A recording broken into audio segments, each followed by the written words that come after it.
Yeah, welcome to our webinar about SigmaPlot 15 from data to presentation. My name is Sebastian Massenberg. I'm a statistical consultant and data scientist since 10 years now, or more than 10 years now. Yeah, and of course have a field of expertise. It's not all statistics, it's a very broad field. I usually work with medical, biological, and psychological data. So I know a few things about the methods used in these fields. If you're working with data from another field, there are more out there than just medicine, biology, and psychology, of course. Then I might not be that familiar with these methods, but I think I can answer some of your questions if you have one. Yeah, I'm not a developer of SigmaPlot. I'm just a user like you. So I may have encountered some obstacles as you did. And yeah, I want to point out a few things that I like compared to other software solutions. And I'd like to show you a few things how and where to get started with SigmaPlot. SigmaPlot is perfect when you want to explore your data with graphs because it's called plot for a reason. It was focused on creating plots. You can also now, I think since version 13, you can also analyze your data with SigmaPlot. So you can run statistical analysis with this program as well. You don't need to have another software solution to compute some kind of analysis, to run a regression or to run an ANOVA or something like this. You can do all the stuff in one with this one solution with SigmaPlot version 15. And before you analyze your data, it's very helpful to explore your data first, so you know what kind of statistics, for example, are more useful for you or more appropriate for your kind of data than for other kinds of data.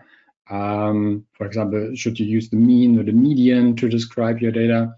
These are things you can't tell by just computing these two values.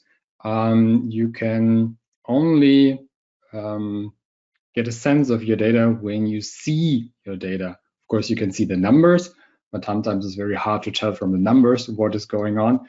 So you might want to visualize your numbers in some kind of graph to get a better look. And there SigmaPlot comes in because you can create any kind of graph with SigmaPlot at ease. And you can run statistical analysis and can visualize your statistical results all in one workflow. And that's something very nice that you can do your data analysis. You can do your exploration first, then the data analysis, and then you can visualize your results you got from your analysis all in one. And you get the benefit here is you get also publication ready graphs, because you might think of some other software solutions, or you're used to some other kind of software solution where you think, okay, I can type my data in there as well, run some analysis and get some graphs. Yeah, every software solution will give you all these three components, but most of the time the graphs is the weak spot for every other software solution, because they create some kind of graphs, but they're hardly adjustable and they're not so easy to get out of some other programs, meaning you can't export them, or in some programs, you can't export them in the format you are asked by the journal where you want to publish a paper, for example. And with SigmaPlot, you can. A few favorites about the program. When you use the program, you will see that there are guided dialogues as well. So if you're new to a topic or new to SigmaPlot, because it's a program with a lot of options, and when you have a lot of options, it's like always in life, you get easily overwhelmed by all these options, where to go, which way to take, and so on. And there we have a lot of help in SigmaPlot to get used to the program, because if you have so much options, you need a little bit time to get to know them, get a feeling of them, when to use what option and what option is appropriate for your data. It might take some time because there are so many options, but there's quite a lot of help in SigmaPlot. For example, these guided dialogues that you can use to guide your way to the appropriate graph or statistical analysis you want to run. And it's perfect for non-statisticians, of course, and also very nice for experts, because even if you're an expert, all fields are expanding, then maybe there's some kind of method you never heard before, and maybe you get some interest in the new thing. And that's why always nice to have these kind of dialogues. What I like as well is that we have a flexible data input for graphs and statistical analysis. What I mean by this, I will show you in a minute. And when it comes to graphs, you can almost adjust everything. Okay, there are a few things you can't, but everything else you can adjust. And that's very nice. Just point on the thing you want to adjust, the line, the bar, the title, the legend, the axis, whatever you want, the grid lines or so, or some specific points in your graph, you can edit them all. And that's very nice. And for example, other things that you can do that are not integrated in other apps, or I didn't see them in other apps, is, for example, if you want to add a break to an axis, all graphs should have a y-axis, for example, that starts at 0. That would be very great.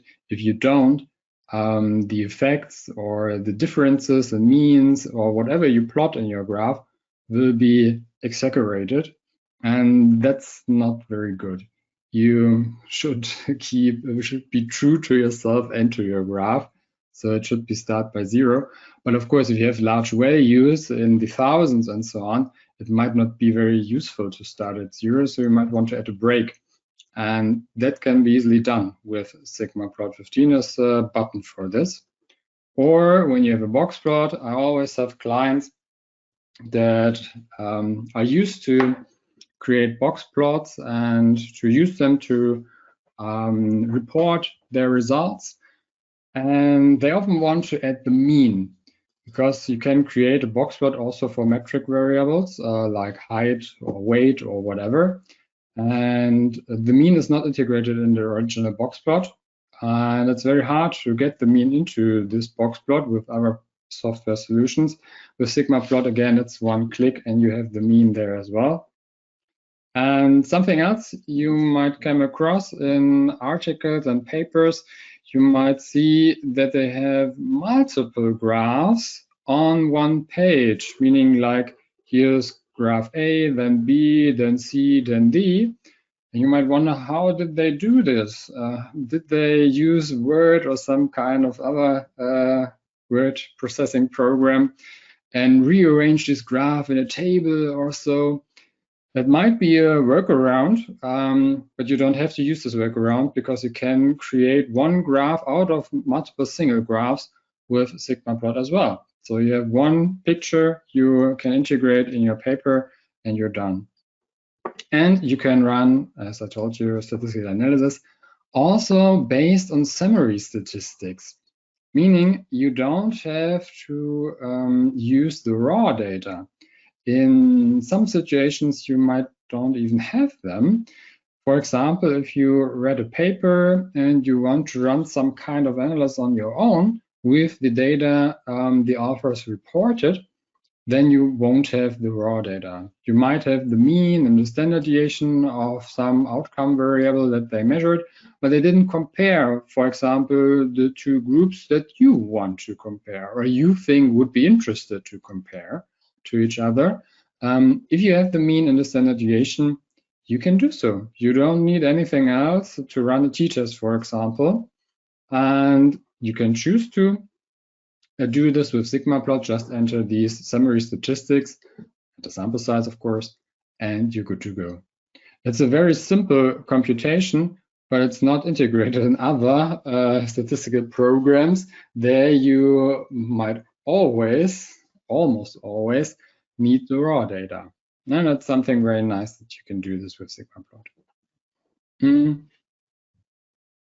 Yeah, I will just move to SigmaPlot to give you a look at the program. Half of you know SigmaPlot already, like the Paul told us, and half of you are getting used to, for example. When you start SigmaPlot, you will have this quick start. And you might wonder, okay, this is stupid dialog. What should I do with it? I just click, don't show this dialog ever again.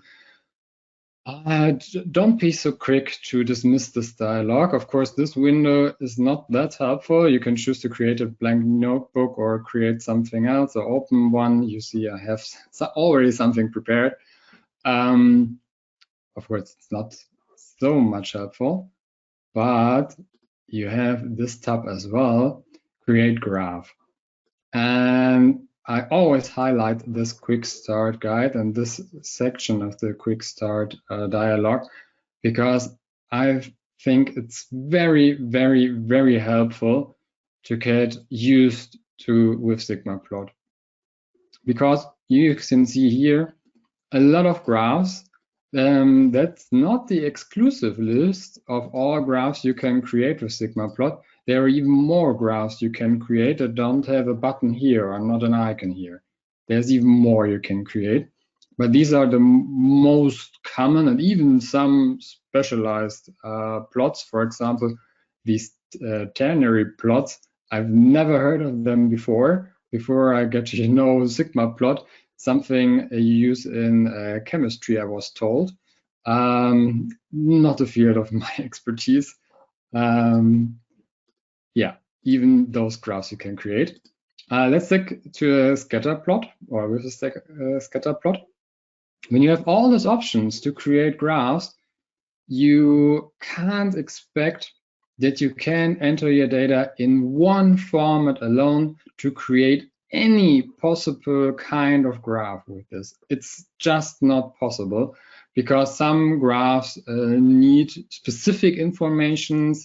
Some graphs can work with raw data, some can only work with raw data, some can work with summary statistics, and so on. So you don't have one format. It's just not possible to create any kind of graph out of it. So you need to know what kind of graph or one direction you want to go to let SigmaPlot tell you in which way you can enter the data, or in which way the program expects you to enter your data.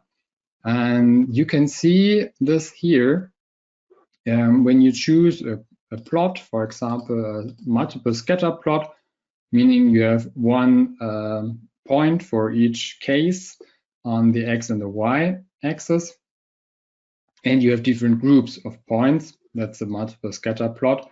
The preview is always a little bit small here. Maybe you get a sense already of it. The interesting thing is here, the worksheet preview. That's the way you should enter your data into SigmaPlot, or the way you should prepare your data in another program, for example, in Excel or an OpenOffice or whatever kind you want to use to enter your data. You can do it as well in any kind of program that runs on tables. And then you can just enter the data in this format. So you have many columns, each column representing a group in your data, and then you're good to go.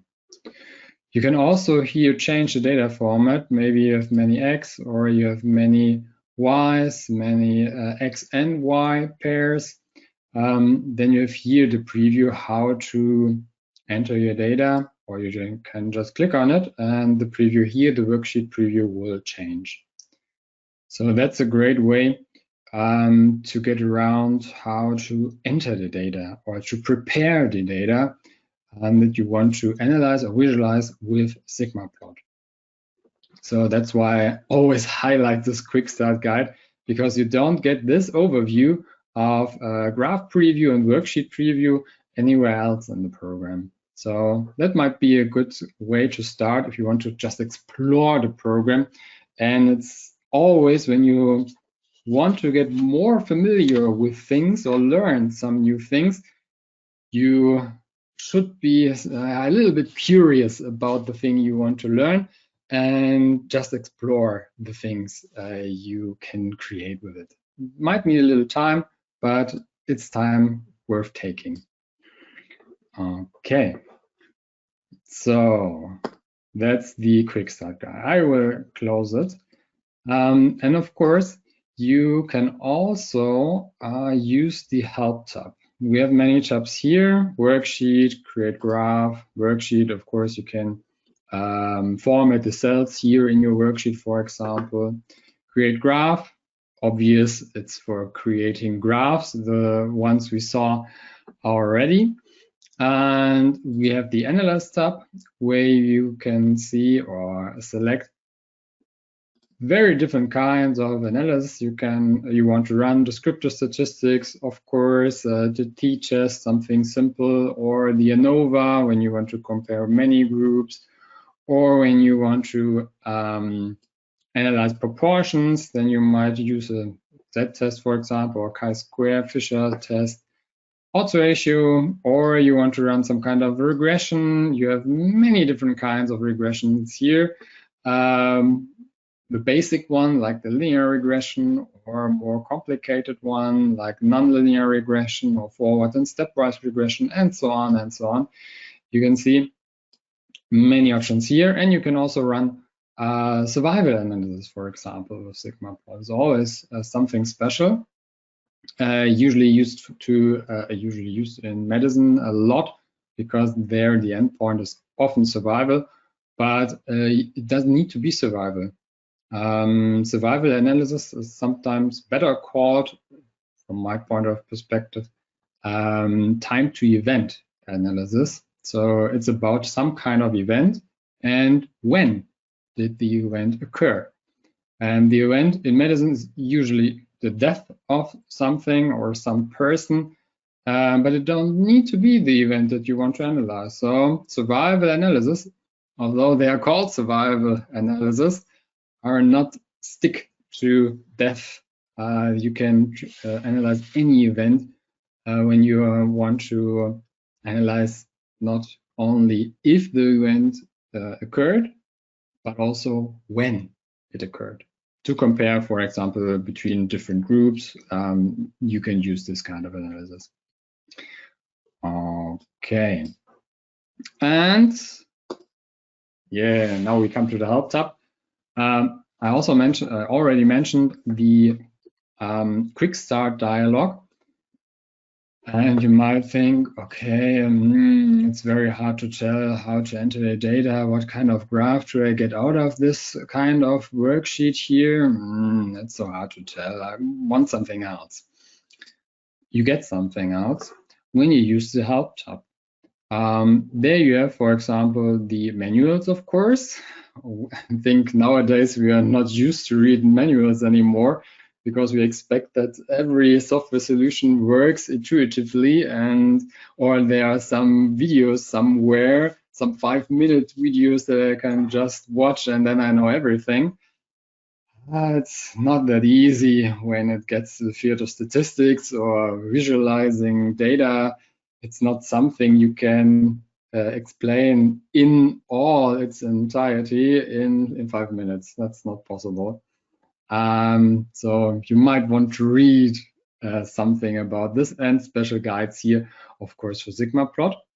Or if you, again, more the explorer, like I am, use these sample files.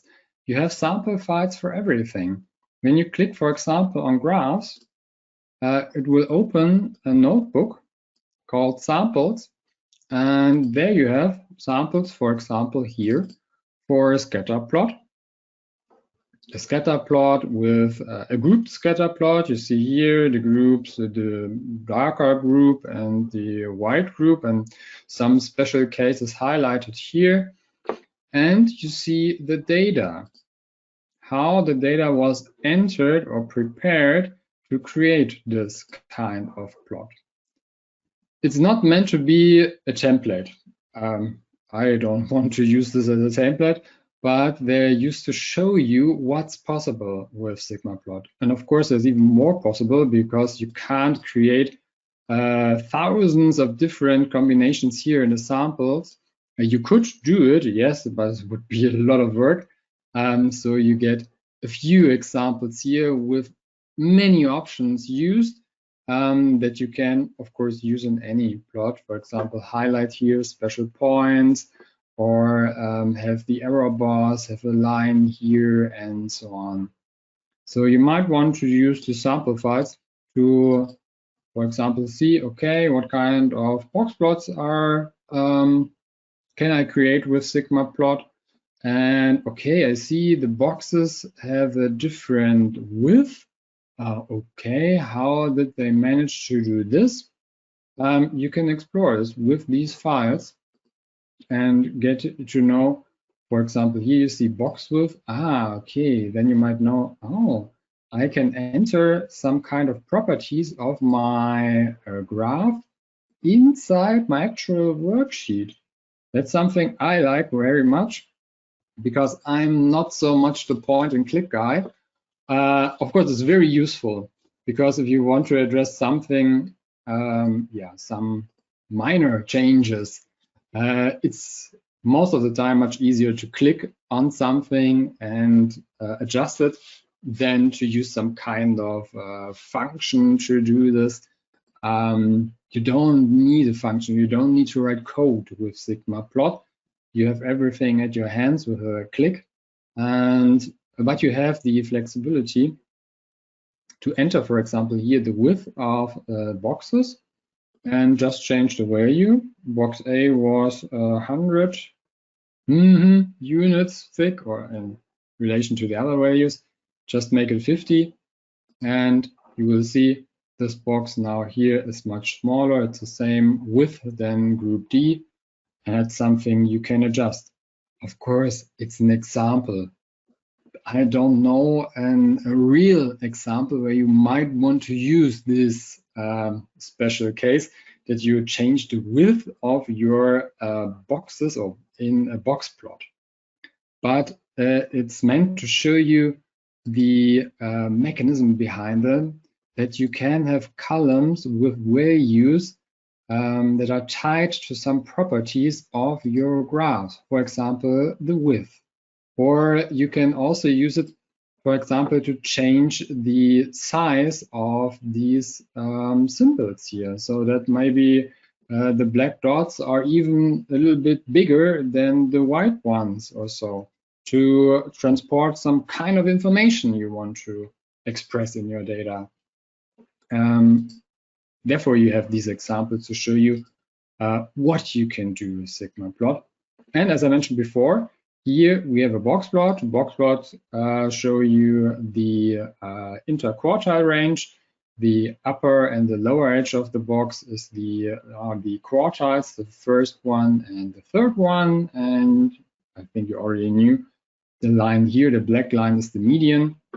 I will make it a little bit bigger. And we have this gray line here as well.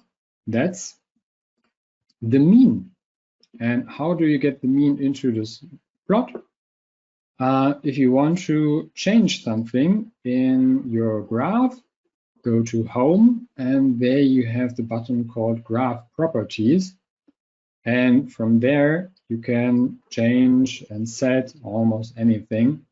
For example, when you have a box plot, then you might have special options here below plot. The graph and the axis sections are always the same. Axis have always lines and scaling and labels and ticks and breaks, or not breaks. And graphs have always grids and grid lines and a legend or not.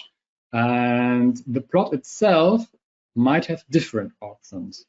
like the box plots have some kind of box options. For example, the line, the color, and so on. And here, this one button, this one checkbox will add the mean to your box plot. If you like to have one, just click on it and you're done. And you might want to use maybe a different color that you say, okay, white is not so good visible here. Just change it. You can change it the way you like. You're not restricted to this kind of colors. It's a nice set of colors. I like the darker ones more than the bright ones, but it depends on your taste or the journal where you want to publish your data. Most of them stick to darker colors because they are more, because the contrast is higher, and that's why it's better readable. And of course, you can change this and also choose whatever color you want. You set just the red, green, and blue values, and so on and so on. Yeah, that's one thing I like very much here with the box plots, that you can add, for example, the mean. I know it's a little thing, but as in life with your partner, for example, the little things are the things that matter the most. If you're a good match, for example, or not, it usually depends on the little things. Yeah, and it's the same with software. Okay, yeah, that's the samples here you see under help, and you get sample files for the graphs, and you also get sample files for statistics. If you want to know, okay, I want to run an ANOVA with my data because you want to compare different groups, how should I enter the data to analyze it with SigmaPlot? Okay, click on Help, choose Statistics, then you get the Statistics Samples notebook. For example, here, one-way ANOVA with a data table, and just look at the data table and you see how to enter your data. And I wanted to show you this example because with an ANOVA or with a t-test, you have different options how to enter your data. You might see here 3 different options. You can enter the raw data, where each group is one column in your data. So we have 4 cases with species A and 5 cases of species B, and so on. You can enter summary statistics. This is this example here. You need the size, the mean, and either the standard deviation or the standard error of the mean to compute an ANOVA. And here it's different. Now each row is one group. So you might be, you should be aware of how to enter the data, because it depends what columns are and what rows are. And it changes if you change the way you enter your data. And the third option, it's called the indexed format. Indexed format means you have one column that will tell you to which group belongs which case. As you can see here, we have a column called species, and then we know, okay, this one is species A, this one also, and this is species B, and so on. And you have one column with your variable, with your outcome variable that you measured, that you want to compare between these groups, or that you want to visualize, whatever you want. So that's the flexible data input I mentioned on the slides that you have in SigmaPlot with a lot of, or for a lot of statistical methods, not for all of them, because when you want to compare means with a one-way ANOVA or with a t-test, you can enter the data in one of these 3 ways. If you want to run a regression analysis, for example, then you need the raw data. It's not possible to run an analysis or a regression analysis only on summary statistics. You're not able to do this because there are some things you need to compute within this kind of method that you only get when you have raw data. So it's not possible to run every kind of analysis only on summary statistics, for example, but some you can. For example, if you want to compare the means between two groups or proportions, then you also only need summary statistics. Of course, you can always have the raw data. Raw data is always perfect, but in some cases you don't need to have them. So maybe you compute this value somewhere else, or you use some kind of software solution, some kind of survey tool or whatever that will give you these values already, some kind of summary statistics, and you might find it hard to get the raw data out of this other software solutions. No problem. When you have the summary statistics and then you want to compare all my participants, did they answer question 3 differently than question 5? Are the values higher, or the agreement with the item you used there or so? This is higher for the question 5 than for question 3. You don't need summary statistics. You can. You don't need raw data. You can use the summary statistics. Okay. It's the same with the t-test. And now I will close these example files because I prepared something already for you. I just want to show you very quick how to run a short analysis with SigmaPlot. And I want to use this example file here. It's just a file with a few cases, so I didn't have to type in so much data here. Prepare it for you. We measured here CTU values. I think by now everyone knows what a CTU value is. And here we compare drug A and drug B. So we want to know, is one of these drugs able to improve the CTU value? You want to have a higher CTU value because a higher CTU value indicates a lower viral load. And of course, we don't want to have any viruses, of course. So a higher value is better. Yeah, CT values are a metric outcome. So we can compute the mean and the standard deviation. So we might want to compare the means between these two drug groups.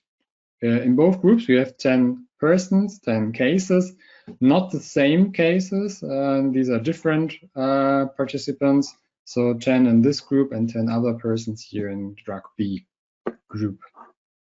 When you want to compare them, just click on Analyze. And if you don't know what to run, what is it, ANOVA, regression, correlation, I want to find out if there is an association between the drug used and the CT value. So you might think, a regression might be, or a correlation might be useful. No. You might get confused very easily when you hear there's an association between two things. Most people think about correlations and regressions when they hear the word association, but association is something very, very general, or can be something very general in statistics, because the difference between means between groups is also an association, that there's an association between the drug used and the CT value. So you might not know, what do I need to run here? You can use the advisor. This little light bulb, you find this in the analysis section, and you find it as well in the graph section, not with this light bulb, but with this wand, I think it's called, that will help you and guide you to the appropriate plot you want to create or whatever you want to create. It's the same with analysis. Just click on a light bulb and then you're asked some questions. Okay, what do you want to do? Describe your data, predict a trend, determine sample size, compare groups. Yeah, we want to compare groups. Okay, so we choose 2. Next, then you're asked, how are the data measured? These are numeric values, not rank order, not proportion, not survival times. Numeric values. Okay, next. Did you apply more than one treatment per subject? No, I told you only 1 drug per person. So did you more than 1 treatment? No. And then you ask how many groups or treatments are there. There are 2 drugs, A and B. And I click on finish. And the suggestion is to run a t-test. Okay, perfect. Let's run it. You can run it right away when you click on run. I have to tell the program the format I entered the data. Here you can choose it again, raw, indexed, mean, size, and standard deviation, mean, size, and standard error. These are the 4 different formats you can choose from. Of course, not now you can choose from because we already entered the data, but when you enter the data, you can choose one of them. Here you have to tell the program what format did you use. And I used the raw data format, click on next, and then I have to highlight the columns I want to compare, just with this arrow here. Click on finish. And I get a warning, normality test failed. Do you want to run a Mann-Whitney rank sum test? Yeah, not for now. I will stick to my t-test, so no, I don't want to run a Mann-Whitney test. I want to stick to my t-test. Yeah, and here I have the results. As you can see, by the warning, SigmaPlot will also check the assumptions that are coming along with some kind of statistical method you use. Almost any kind of statistical method will come with a set of assumptions. For example, the assumption of normal distributed data when you want to compare the means using a t-test or an ANOVA. And there are sometimes more assumptions, like here are the variances in each group equal or not. I don't want to talk about these things today. I just want to mention it that we have these checks and we see, okay, we can't assume that the data follows a normal distribution. So it might not be that good to run a t-test. We did it just to show you what you get. You get the means, the standard deviations. You should report or visualize when you want to report the results of this test. And here is the result for the student's t-test. You get the test statistic. It's 0 here with 18 degrees of freedom. You get the confidence interval, for example. You want to report, okay, I have a difference of 0 here because they have the same mean. That's the difference you get in this sample for this 20 cases. But if you want to tell something about the population, about all the cases you drawn this 20 persons from, then you should report the confidence interval. And it's quite large in this example here. And you get the p-value. And maybe if you don't know p-value, what does it say, what it is useful for, you get these nice narrative results in SigmaPlot as well. Here now the program will tell you the difference in mean values of 2 groups is not great enough to reject the possibility that the difference is due to random sampling variability. So there's no statistically significant difference between these 2 groups. So there's no difference in the means. Okay, that's something you get. And of course, you can save it as a SigmaPlot file. And when you go to home, you have always these options to export these things. For example, the report, you can export as a rich text file, as text file, HTML, whatever you want. Nowadays, I myself like to have HTML files because they can be formatted with CSS. If you know something about programming on the web, you will know this term. And so you can give them a fast way to give them corporate design look and feel. And that's why I would go for HTML files. Of course, you can use text files as well. Choose the type of format you like.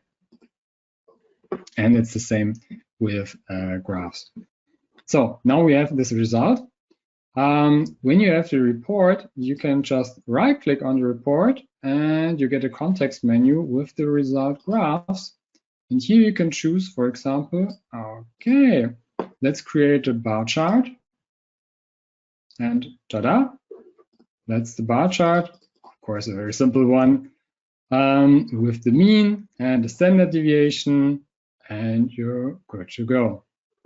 You can adjust it here. Again, go to Home, Graph Properties, and then, for example, go to the axis, and I don't want to have an axis on the top. I don't want to have a line on the top. And when I change it axis to Y data, I don't want to have one on the right side, and I don't want to have a line on right side, and I don't want to have a line on the left side. I want to have it this way. And maybe you say, okay, then I can't see anything. Yeah, okay, so we add grid lines. Then we don't need this axis anymore. We can see 120 is this line and so on. And if you say, okay, the scaling is very worse here, just address it. Scaling, always be aware what axis you are on. So it's here, Y data or X data. And then just say start, okay, it's not -20, it should be 0, or the end is not 140, it should be 80. And you can change it, of course. Okay. We already saw that the program told us that the normality check failed. So maybe we should run this other test the program told us about. I just can replicate this analysis by clicking on rerun. I don't have to enter the data because it noticed it. I click on finish, and now I click on yes, or ja in German. And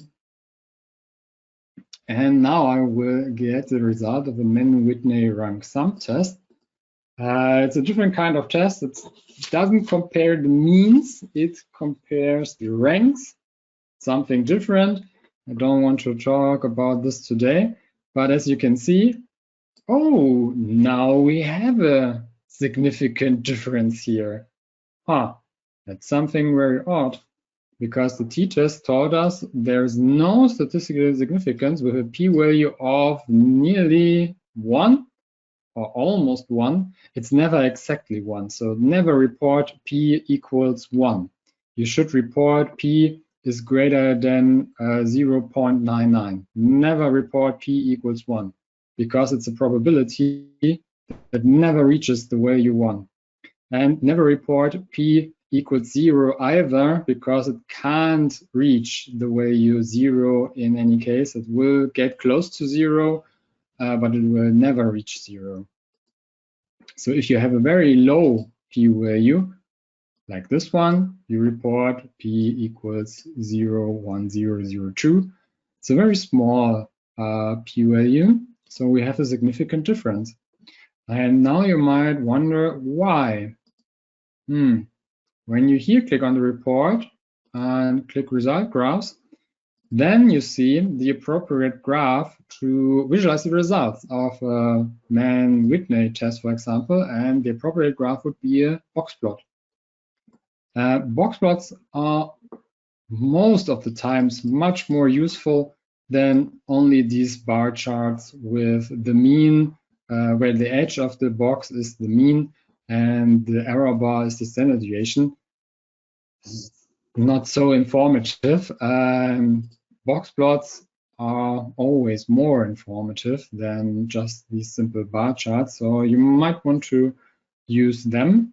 And here you see a great difference. I will add the mean very quick. Graphs properties, box options, show mean, and I will make it this red tone so you see the difference.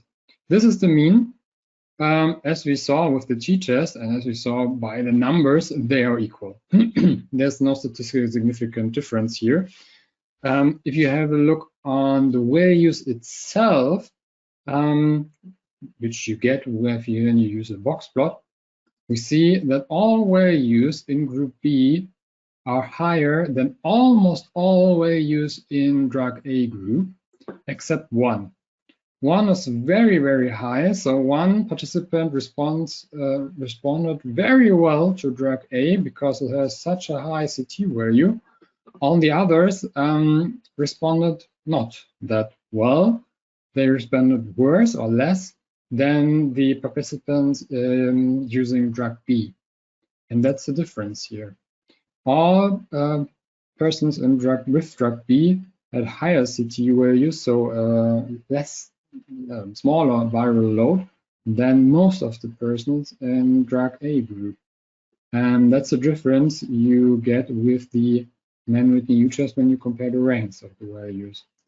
So you should be aware of your data and the difference, what test will give you the correct result. It's very hard to tell by the numbers which is the correct test, which answer is right and which answer is wrong. You often can't tell by numbers itself. You can only tell which one is the most appropriate test for your data when you know your data. So explore your data first or afterwards with graphs, maybe use a box plot when you want to compare means, so you get a feeling, are the boxes on a similar level or not. As we can see here, the t-test will give us a wrong impression of our data. The Mann-Whitney U-test, the non-parametric test to use to compare two groups, would be the more appropriate test in this situation. And you get there with the help of graphs. Okay, so that was a little example for the statistical part. And just coming to the end, I want to show you more of the plot part of the SigmaPlot with a little demo here. I prepared a little data set from an actual study, not something that I squeezed out of my mind. It's about a study, this one, and I like this study very much. Okay, you can't see it now. Wait a minute, a second. This one, a study about the risk of a COVID-19 infection, which varies across different alcoholic beverages.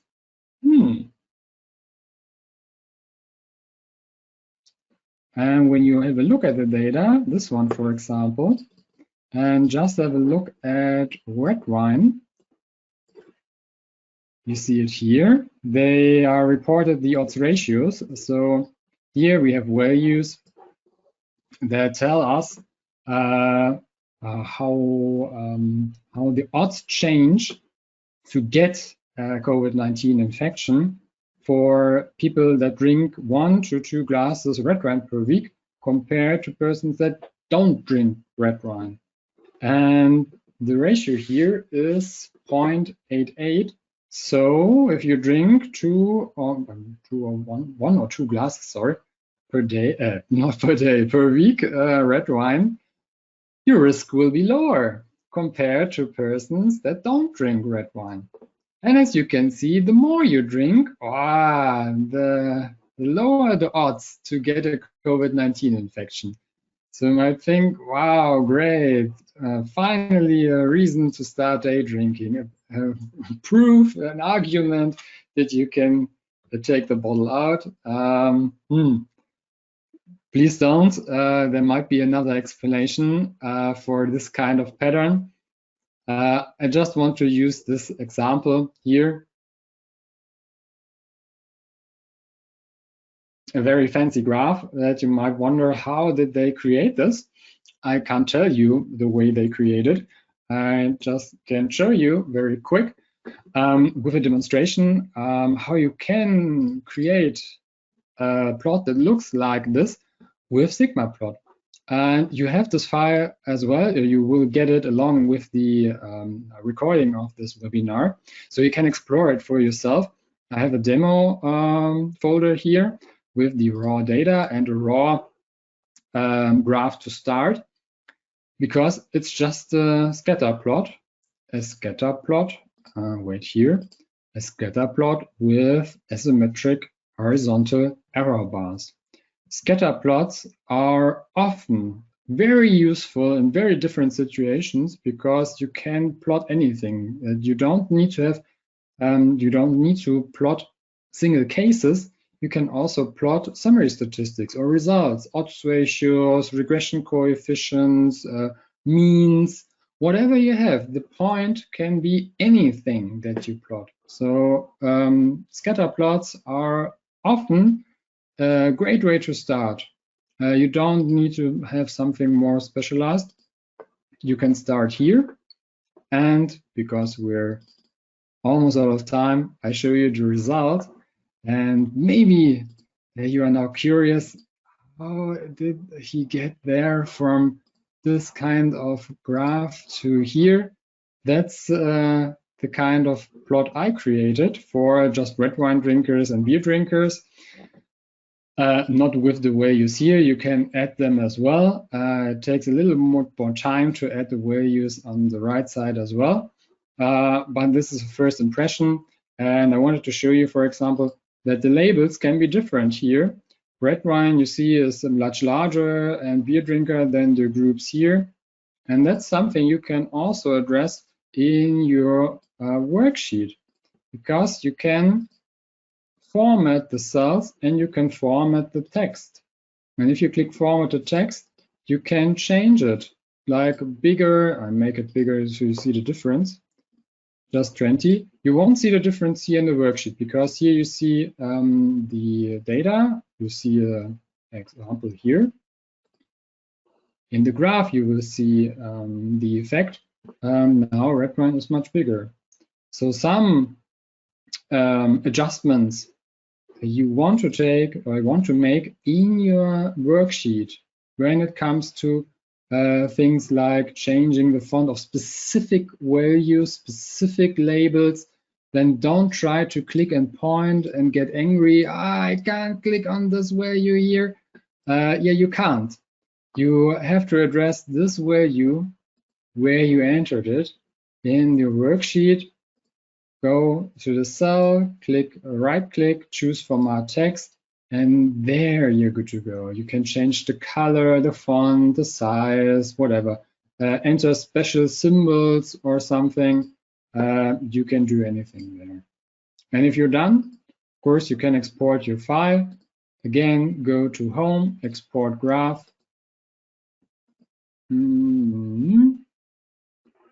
Export graph.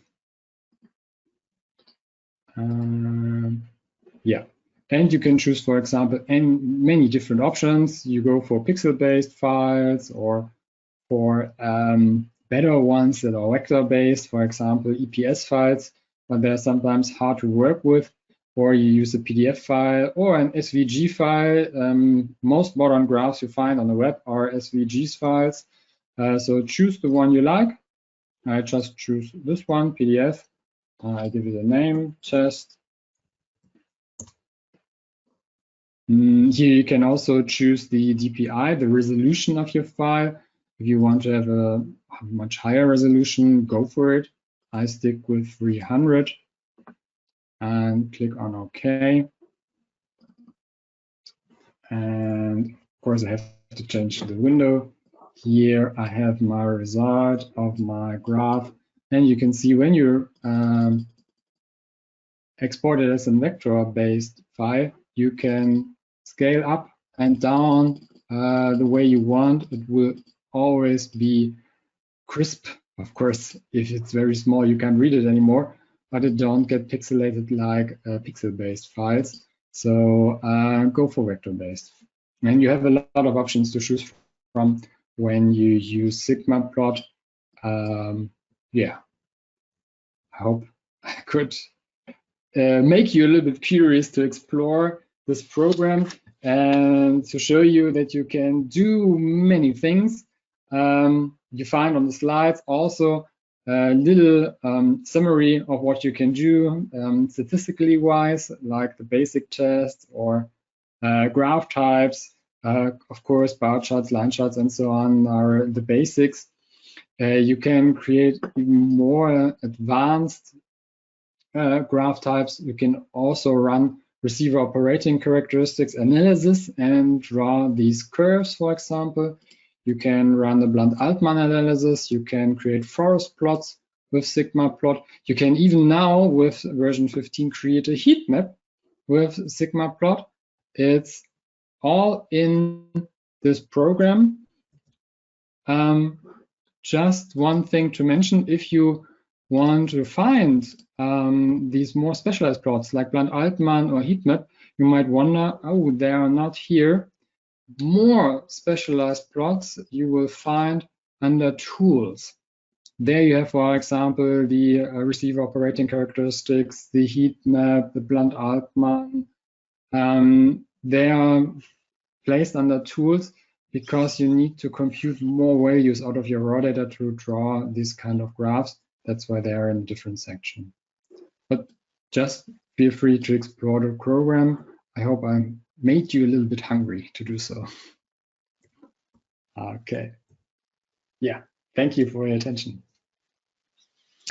Okay, Sebastian, and thank you for the great demonstration and presentation of SigmaPlot. I see that the time has run out. Clock is 3 o'clock, but actually you're the latest webinar for today. So if it's okay for you, we can do the question and answer. I don't know what's your time, if you have. Yeah, of course. Just shoot. Yeah, okay. First question here from one of our attendee, Mark. Can significance asterisks or letters be automatically entered in graphs? Yeah, that's always a great wish. And I was taught, I'm not a developer of SigmaPlot. You can't do it right away with SigmaPlot. That's because that's something very, very hard to do for a program, because you have to address the height of the elements in your graph and then know, okay, for example, here I must have put the line with the asterisks and so on. It's something very hard. You can do this with the help of macros, because that's the way to write some code to add additional elements in the plot. It's not yet possible with just one click.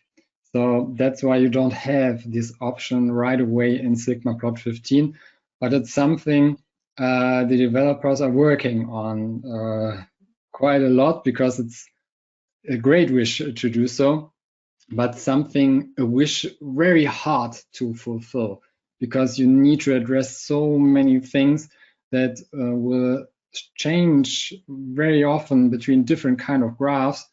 So that's why it's very hard to achieve, but they're working on it. Okay, nice to hear. Let's hope it's added to the next version of SigmaPlot. There's also another question here from two people, actually, and I'm not sure about the answer. Can you perform design of experiment with SigmaPlot DOE? I'm not sure. Sorry, with what kind of method? I didn't get it. Design of experiments. Design of experiments? DOE. Oh, you haven't heard about that? No, maybe something I never used. Yeah, I think it's more specialized. It's for setting up your experiments, really. How many respondents do you need minimum and stuff? Variables. If you're talking, for example, something like sample size, if you are interested in this, then you find it under Analyze, where you have the sample size button, and you can, I have to open a worksheet for this, and then you can compute the sample size. For example, if you want to compare proportions at the end of the day, then you can enter the proportions for the two groups you want to compare, like, for example, 50% in one group and 40 in the other one, and you want to have a power of 80%. Use a alpha value of 0.05, then you know, okay, I need to have 388 persons all together divided by 2, and you know, oh no, it's a sample size per group, unfortunately. So you need around 400 cases in each group to detect this difference with a probability of 80%. If you are interested in this, then the sample size would be this button here would be the way to go. Yeah, that's is power analysis. Yeah. Yeah, I think you can do part of it, at least design of experiments, but for you attendees, please note that we have software that is specialized for DOE, design of experiment, like Design Expert, so you can just visit our site and check that product out. Yeah, here you find the basic ways to compute sample sizes, but yeah, I know that there's a program much more specialized or focused on sample size computation and power analysis, where you can run, wow, very many different scenarios. It's very, yeah, it has a lot of options. So if you're more, is a more specialized design, then you might want to use another program for this kind of purpose. It's not the sole purpose for SigmaPlot. That's why we have the basics here, but not everything you can use. Yeah, I think actually SigmaPlot has a big overlap with design of experiments. Now that you also have the heat map feature, it's a graph type, that's also very much used in design of experiments. So yeah. Let's see your next question. Could you show how to make a 3D surfer plot with SigmaPlot from a user-defined function as input? So that's more like a math. Not right away. Not right away. Because I don't have the data to use for this kind of plot, and I don't know which example it is. So I'm afraid I can't show it right away. I need to prepare myself first for this. Yeah. Yeah, okay. We can maybe add an answer to this, an example with the follow-up emails we send you next week. So yes. Yeah, last question here. You showed how to compare two or more groups. Is it possible to run more complex statistical tests like two-way ANOVA or regression analysis with SigmaPlot? You have a lot of options now with SigmaPlot 15. They added even more under the Analyze tab. In this drop-down menu, you have any kind of ANOVA, one-way, two-way, three-way. You have ANCOVA, you have the ANOVA for repeated measurements when you want to compare time series, for example. You can do this, and you have many options for regression. I already mentioned the basic one, the linear regression or multiple regression or logistic regression. And here are the more specialized ones: polynomial, nonlinear regressions, stepwise regressions, or Deming regressions. So you have a lot of options. Of course, not everything that you can run or think of in statistics, but a lot of them. And if you're not find the appropriate test here, you might have a very specialized case. And if you have very special cases, then of course you need even more specialized software to deal with it. But I think in most cases, you will find the appropriate test within SigmaPlot. Yeah, sure, I agree. There's a lot of options there, and also for each regression, there's a lot of options. Yeah. Okay, I'm sorry, we're running out of time, or we are actually 10 minutes past time. So I think we will end the webinar there. Once again, Sebastian, thank you very much for the great presentation. And I hope and probably we will see each other online in not that far future. So see you then. See you. Bye. Have a nice day, and thank you to all the attendees.